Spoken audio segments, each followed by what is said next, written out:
On today's episode, we have Tyler Smilo here to share his journey of coming back from the dead twice in his active addiction, to finding recovery and touring the country as a musician. I'm Adam Bodgutton, and this is the Recovered on Purpose show. The black represents the darkness from which we came. The white represents the light in which we now live. And the red represents the passion it takes to live recovered on purpose. All right, guys, today's episode is brought to you by Recovered on Purpose. Recovered on Purpose was founded with the mission of raising up an army of recovered addicts to tell their stories in powerful and impactful ways to free others suffering from the bondage of addiction, as well as tell our stories in the school system to deter the future generations from going down the path of addiction. If this sounds like something you want to be a part of, go ahead and send a message to this page. Tell me a little bit about yourself, and maybe I'll have you on the show or one of the lives that we're doing. Guys, we are starting a new series with this Recovered on Purpose show where it's all about spreading your stories. So guys, would love to hear from you and love you so much. All right, guys, so Tyler is a recovering addict, a songwriter, a touring musician, and a father.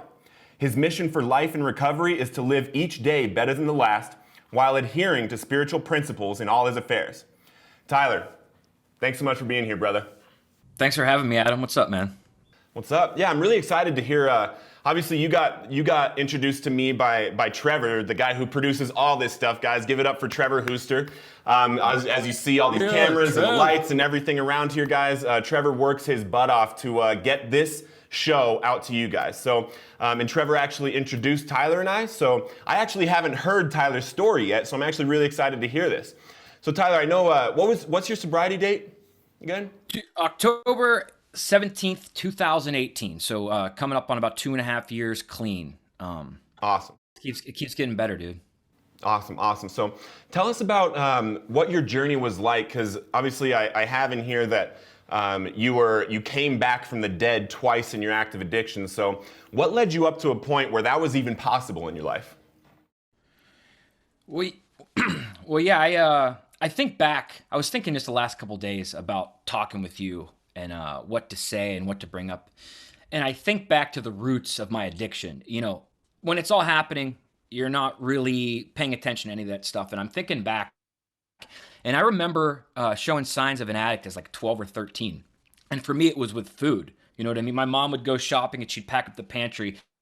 And I remember I got a feeling from sweets, and I'd eat up all the food, and then I'd get in trouble, and I'd feel shame and all these things. And I had no control over doing that. And it's weird to look back and think that's about the time that was super obvious in my life.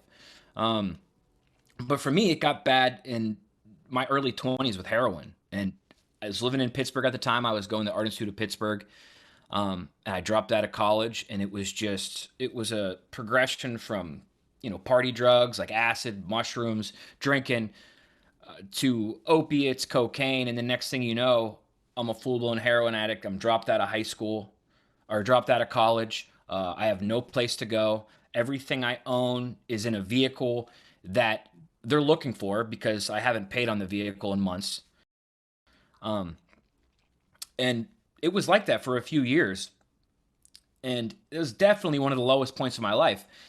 I got into treatment. I did the long-term thing. Well, actually, I battled back and forth with treatment a few times. It wasn't like one and done. I spent the next several years kind of living with my folks and doing the treatment thing. And then I moved to Erie, Pennsylvania in 2012, where it eventually stuck. And that's about the time I met Trevor. I was clean for like 5 years at that time. And then, like a lot of us do in recovery, we get the girl, we get the apartment, I'm starting to play music, I'm getting noticed around the region. I can handle drink. The probation's over at this point because I had some legal stuff going on. So I can drink. I can blow some lines. There's nothing wrong with that in my head. Now I'm justifying I can shoot meth. Wow. Yeah. There's nothing wrong with that in my head. And there was a couple years there, 2015, 16, and 17, where 2016, 17, I think, where I'm torn up and down the coast. I'm playing shows. I'm doing all this stuff, and it's killing me, man. and until I came to a crossroad where like I'm going nowhere in my life. Nobody wants me around. Uh, I'm a liar. I don't do anything I say I'm going to do. I stand for nothing. And then I decided to get some treatment again in 2018, and I'm thank God every day that I did. Yeah. So you say that you had about 5 years at one point. So you were going in and out of treatment, 2010, 11, 12, and then one of them stuck. So what was it that stuck that time? And did you do like steps, or was it just like a inpatient program with therapy, or what was it that stuck that time? Well, today, I guess that 5 years isn't exactly accurate because today I look at recovery different. I look at it as 100% abstinent from all drugs and alcohol. For a long time, I counted, I'm clean from my drug of choice.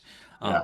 So I'd have to scratch that 5 years of today. And I did have probably 3 of nothing at that point. But here's the thing, I wasn't working a program. The 12 steps of AA, NA weren't for me because I knew better. I was the guy that could outthink addiction. All of us can. Yeah. I was smarter than everybody I knew, and everybody in recovery. They didn't have what I had. They didn't possess the skills that I had. Right.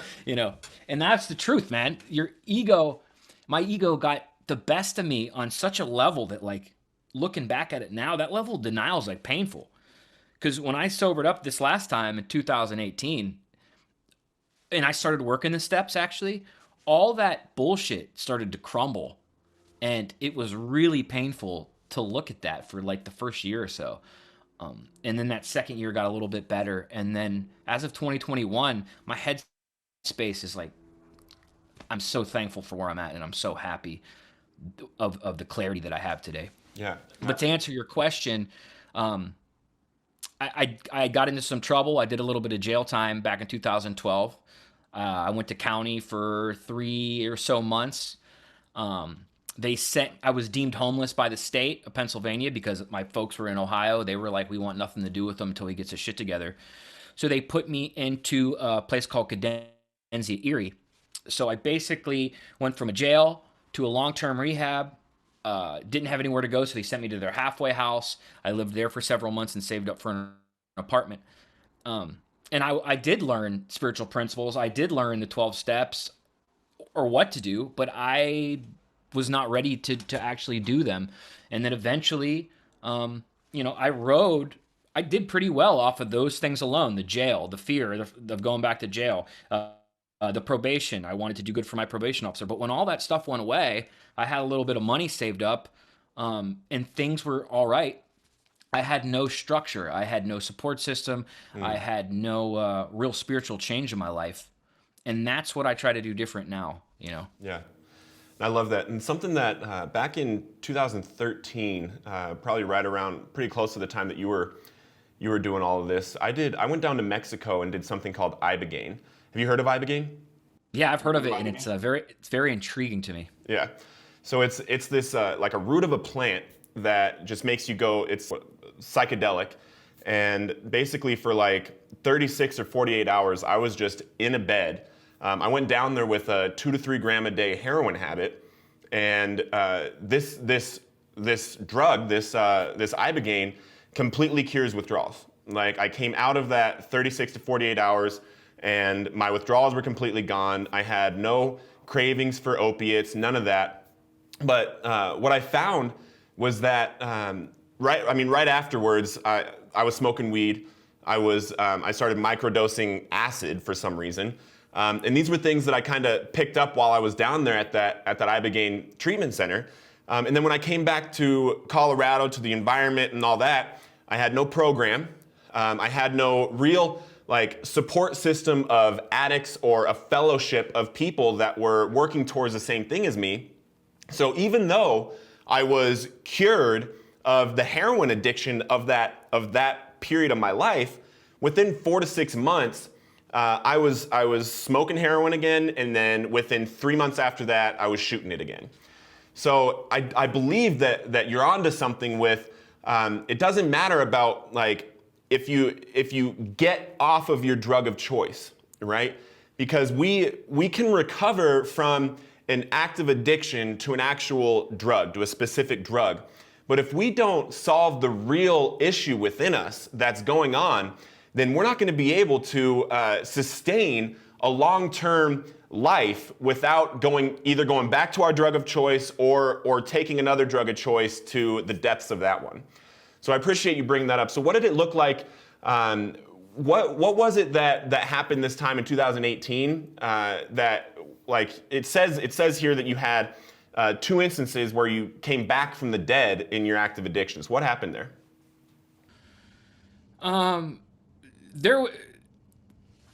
I'm not exactly sure where you got that quote. Is that something Trevor said? Yeah. I guess metaphorically, absolutely, 100%. I did have a situation where I died in a bathtub from an opiate overdose in Ohio several years ago. But you know what? With no foundation, no real will to change, no support, I continued using immediately after that, you know? Yeah. But yeah, metaphorically, for sure, I came back from the dead. I mean, I genuinely feel like addicts are such creative, empathetic people, overly sensitive in a way, to where reality, you know, it's like the human condition on steroids. Like, it's awkward to be a person. It's awkward to look yourself in the mirror and like what you see. The insecurities mixed with the crazy ego, mixed with inferiority complex, all these things that I never had been able to handle just being a person. So yeah, I absolutely believe that. Like, when I'm smoking weed all the time, I'm blocking off that clarity that really makes me look at myself. When I'm drinking alcohol, I'm definitely doing that. So the difference in 2018 was I got a sponsor. You know, my kid is getting older. I'm blowing all these chances with music.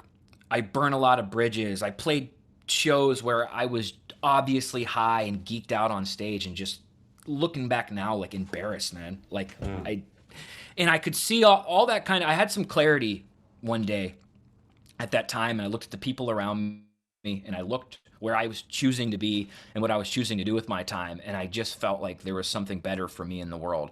And when I went to treatment again, I got the sponsor. I listened to what he said. You know, he told me, basically, you have to live every day with a set of spiritual principles, and to everything. Like, I'm not going to steal a piece of gum. I'm not going to lie to a friend. All these things that were second nature to do, to treat people in such a way that I would never want to be treated. You know, I started working on my resentments. All the people that I resented in this world to my core, and I held on to that with like pride. I realized my role in all those resentments. I realized that I was a major part of all those problems, that I was a common denominator in all my issues. And I looked at that humbly and honestly, and it was depressing as shit for a while, dude. It was depressing to see how low I had gone based off my own will, you know? And it's been, you know, going over my 4th step and looking at all my wrongs and being honest about them and realizing, like, hey, you're not that dude today. Like, we can bring you back from that. And then just going to a lot of meetings. And really, there's a lot of different kinds of recovery for a lot of different types of people. For me, the 12 steps that I've always denied and thought were BS, they really have helped me. You know, and obviously I'm not speaking on behalf of any 12-step program today, but being around those people and around that message and working on it every single day has been the fire and the change in my life 100%. I love that. And I found that that fellowship, a program, and God are the keys to recovery. And that is, notice that it's like that those are 3 very general statements: a fellowship, a program, and God. And that can look different for so many different people. Like, a fellowship is just people that are together working towards a common goal, right? This page, Recovered on Purpose, we're all working towards a common goal of being recovered and living on mission to help others get recovered and stop the future generations from going down the path of addiction. That's a fellowship right there.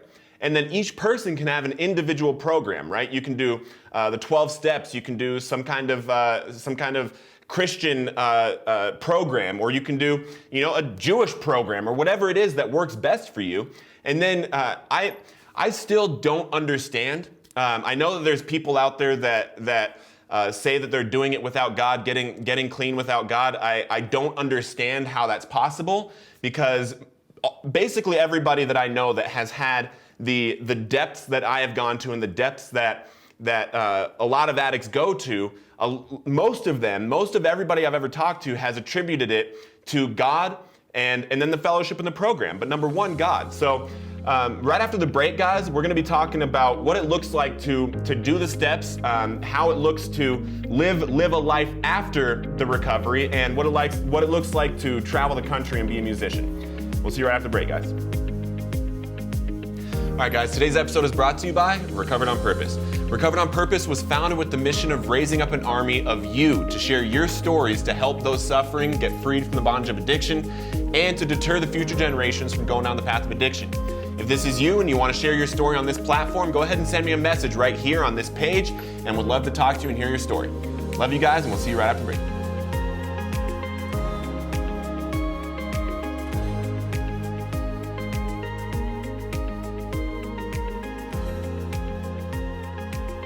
All right, everyone, welcome back. So we're going to go into some of Tyler's experiences through the steps and what's happened this time in recovery, because obviously, as we were talking about before the break, he had some time where he just kind of abstained for a little while, but wasn't able to work on that inner work and the inner healing, and he's found it in the step work. So, Tyler, what are some things that have happened in your fourth and fifth step experience that you've found about yourself? Ooh, that's a rough question. Yeah. There's so much. There was so much that was obvious, but I couldn't see it because I was just so out of it, or so out there, so selfish. I really found out how selfish I was. I found out that everybody that ever loved and had respect for me, I took advantage of. I took advantage of their kindness. I took advantage of them financially. I took advantage of them emotionally, sexually. Lots of people that I owed money to, and I would just block them out of my life. And that's one thing I'm looking at is some financial amends that I have to make, that I'm in the process of making now.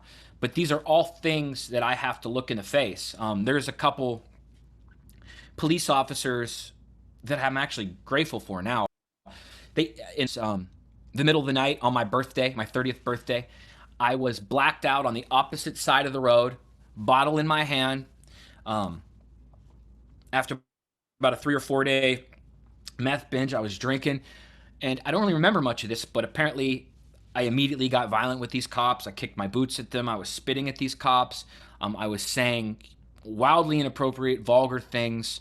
And by the time I went to court for these things, I had cleaned up, and a lot of these charges had been dropped. And thank God I had just gotten the drinking and driving. But these two cops, I just went over this with my sponsor, are people that I'm going to seek out and make amends to as soon as possible. But those are the things that I think about now, and it's so far removed from how I would be now. Just being unfaithful in relationships, emotionally taking advantage of people is almost the worst. Mm-hmm. You know, there's people that I kept at a distance that I owe money to, and I think those will be fine when I'm able to make those amends. But the people that are hurt the worst are those ones that you emotionally hurt. And there's a few ex-girlfriends that I have a lot of love and respect for and would do anything for me that I really, really betrayed emotionally. And those are some of the things that were the hardest in the fourth step for me. The clarity that I have, it's really unreal, Adam, at this point. But it was hard to accept a lot of that stuff and to see how much of a scumbag I really was for so long.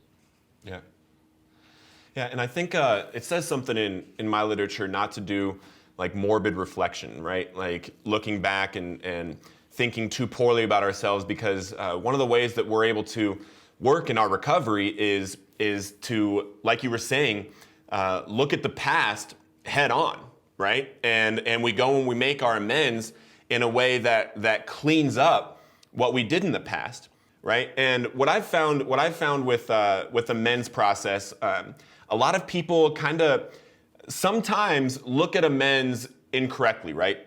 Because they're thinking, I need to go make this amends in order to basically save my own ass, right?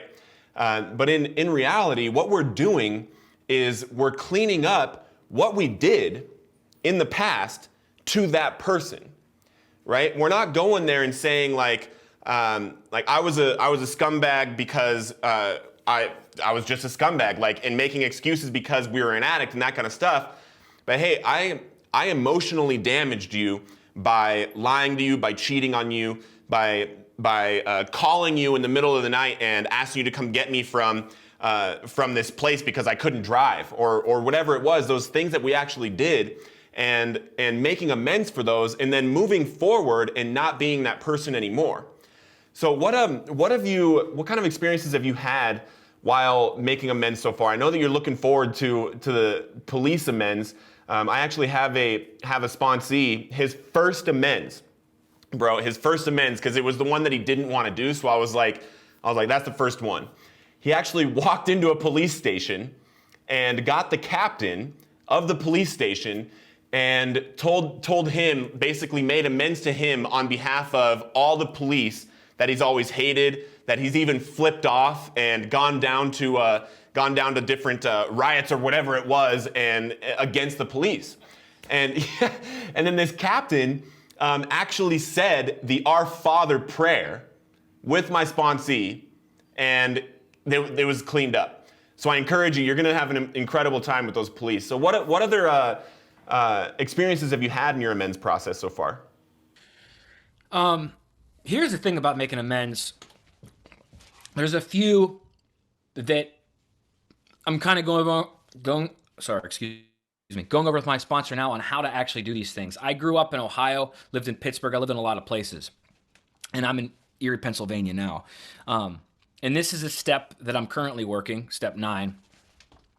But one of the biggest amends, first and foremost, was like with myself, and making living amends to the people in my life, like my son, who's 6 years old, and he doesn't necessarily remember a lot of this, but I know in my heart that he feels or felt that absence of his father in his life. I had a dream recently that my son was an adult, and I was making an amends to him as he was an adult. And when I woke up, that was the first time that I thought about my 6-year-old son needs an amends, because you think, he's 6 years old. He doesn't understand what's going on. But I can see it in some of his behavior that I definitely put a little pain in his heart. There, being distant for those several years, like I still saw my son, but I wasn't there mentally. Yes. I was somewhere else. I was sneaking off to the bathroom to keep going, to be able to look myself in the mirror every day. And that kind of stuff, when you look at like who you have to make amends to, it's just, it's a lot to look at, and it's a lot to do for yourself, like to get up every day and be able to treat yourself with kindness. Like, what do I put into my body today? I make amends with myself by trying to put healthy things in my body, take care of myself, because I just horrible health for so long.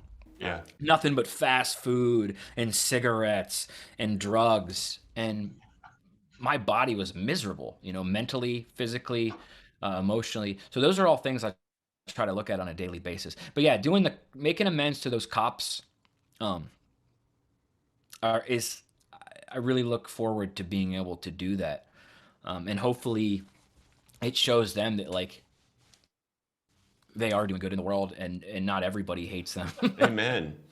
And that's another thing. Like the byproduct of amends, we don't have any idea what can actually happen, right? Because before we go into amends, a lot of us will possibly fear what's going to happen, right? We might fear how the other person is going to take it, or we might expect what's going to happen, and we expect them to take it a certain way and expect them to be totally happy for us that we're finally recovering, and they're, like, look at me, look at me. But both of those situations have to be like washed before we go into making amends so that God can show up. Because in my experience and in my sponsees' experience that they tell me constantly when they're making amends is whatever they went into it, if they go into it with an expectation or a fear, it never happens like that. And it happens completely differently, and then we're able to let something else show up. And like you're saying, like when you go do that with the police, we have no idea what that person is going through that day, right? They could be going through anything. They could be going through their son could be sick in the hospital or something, and you coming and letting them know that they're doing a good job and that recovery is possible. Maybe their son is an addict. We don't know these kinds of things when we're going into these amends. So I think it's awesome that you have the opportunity to make amends to those police officers. I think just to touch on what you said, I think I've been very thorough and taken a lot of time and really trying to soak up these steps and going over every step of the way with a sponsor. And I'm glad because here's the thing, we get clean. And the first thing we want to do is run around and tell everybody, I'm clean. I got, 28 minutes. I got 39 days. Look how good I'm doing. And I'm sorry. And it's like self-fulfilling. Yeah. We want to run around, look how good I'm doing. Oh, and I'm sorry. And I'm glad that a lot of those people I wanted to call the first day out of treatment, like, hey, I just got out of treatment. I want you to know I'm super sorry. I owe you some money. I'm going to get that to you as soon as possible. Right. That type of thing is what I've done in the past, and it's so shallow. And those people are like, dude, what an idiot. Dude, what? Obviously, nothing has changed. It's all self-fulfillment. So to be able to go into some amends that I necessarily don't want to make. I mean, there's people that I'm like, why should I apologize to them? They were just as big as a piece of crap to me. But that's not what making amends is about. And my sponsor was the first one to call me out and be like, dude, their behavior is irrelevant. Yeah. Look at what you did. Look at all these. You're the common denominator in all these situations. And you're right. That was a lot to look at and accept. But it's the only way to move forward. It's the only way to be able to sleep at night and to know that you've done all that you can with that situation or that person or that time frame to make things better. Right. And something that I start with when I work with sponsees, and obviously we work a different type of program. You're doing because there's people that do the long term, the super thorough, and making sure that they get like every single piece of the work done. And I know a lot of people that do it like that. And I encourage you, if that's the way you're doing it, do it. I personally went through the steps like boom, just got them done, and started sponsoring within like 120 days I was sponsoring. And when I talk to people, my sponsees, a lot of people don't want to be sponsored by me because one of the first things that I say is you have 2 weeks to be on your fourth step, you have 2 weeks to finish your fourth step, and then we're working on your amends. Like we're getting through this stuff. And then because the whole point is I need you to be out helping other people, right? So that's what you have to look forward to in the near future is sponsoring other guys. And I'm excited for you, brother. That's exactly the part I've hit my sponsor up like, hey, I think I'm ready to be a mentor. I think I'm ready to help new guys. And he's like, I really want you to get your 12 steps in. So that is the part where I'm a little bummed out, and I'm really working to try to get through these last few steps because I think once you can help other people like you're doing, which I commend you, bro, and I really appreciate it. And there's not a lot of people that are that vocal about their recovery, that willing to tell what they've been through, and that stuff helps other people. A lot of people want to hide it. They don't want their employer to know. They don't want a lot of their friends to know, maybe certain family members to know. And I've always been pretty vocal about my recovery, and I can tell that you are too. And that's commendable, and I really love and respect that. I appreciate it. But yeah, I can't wait to be a mentor to somebody else and be able to realize it's not all about me all day. Like I think things get a little easier for us when we can look into somebody else's life and help them steer through the trials and tribulations that they're going through. And we realize, we're sitting pretty good right now. We can help a guy that might need it a little more than us at this moment. And I think that is going to be a beautiful thing. Amen. Amen. So what does it look like now to be traveling and doing your music in recovery? Well, the messed up thing is obviously the world has been hit by the COVID, which it's been really strange because the most emotional growth and love and passion that I've ever felt in my life has been like over this time, and the whole world's been like, Jew. Wow. So, been writing a lot, recording a lot, working on a new record with my band Smilo and the Ghosts, just writing tons and tons of music, and just booking some summer stuff now around the region, around New York, Ohio, and Pennsylvania, but really looking forward to that moment where I can hop on that coastline and start doing shows again. But right now it's just kind of writing and waiting and being prepared when that moment comes to be able to do that again. Awesome. And I know there's a lot of people that follow this page that are actually in that exact region, the Ohio, the Pennsylvania, and the New York region. So where can they find you and find your music? Tyler Smilo on Spotify, along with Smilo and the Ghosts. There's a few records out on there. I have my full catalog on Bandcamp, tylersmilo.bandcamp.com, 9 or 10 full-length releases. Several of them were produced and engineered by the beloved Trevor Huster. Nice. So lots of good stuff, lots of music, lots more to come. Awesome. Well, Tyler, I appreciate you coming on to the Recovered on Purpose show and sharing your story with us. Love you so much, brother, and love you guys so much. Thanks for being here, bro. Thanks, Adam. I really appreciate you. And stay tuned right after this for an exclusive video that Tyler is making just for you. Love you guys. See you next week. The black represents the darkness from which we came. The white represents the light in which we now live. And the red represents the passion it takes to live recovered on purpose. Hello, thanks again, Adam, for having me on. I really appreciate it. It meant a lot to me to be able to share, some of the things I've been through with addiction. But this song is called Blood in the Water. It's an original song I wrote about addiction. It's about the last day I ever did heroin. I wrote this several years ago. It's called Blood in the Water.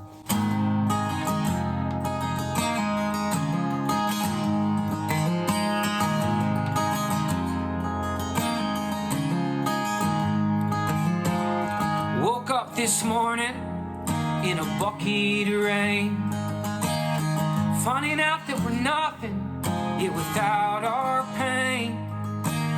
And we all remember when the house began to bleed. No one remembers all the good things we did. I'm calling on you, yeah, darling, to make it alright.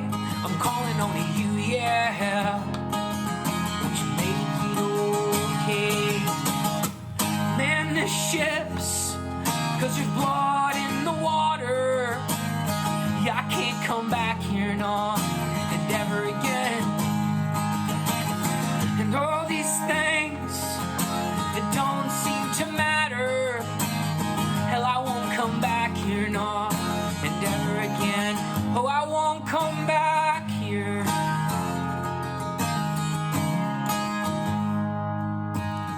I left that city in a rush one day, barely alive. I let the records play, rolled my whip until the wheels came off. And hello, Ohio, yeah, you know I'm lost. I'm calling on you, yeah, darling, to make it alright. I'm calling on you, yeah, won't you make it alright? Man the ships, 'cause there's blood in the water. Yeah, I can't come back here, no, and ever again.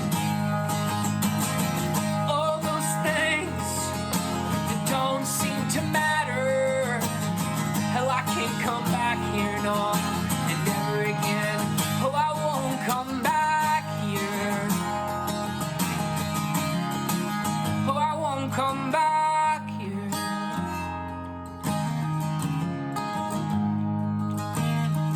47 days since the heat left town. Don't say my name, no, and don't come around. I don't sit here for money, I do it for my truth. Oh, you know that needle, well, it took my youth. I'm calling on you, yeah, darling, to make it alright. I'm calling on you, yeah. Won't you make it? Won't you make it alright?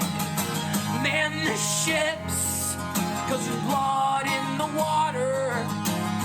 Yeah, I can't come back here, no, and never again. And all those things that don't seem to matter, oh, I won't come back here. And never again, oh, I won't come back here, darling.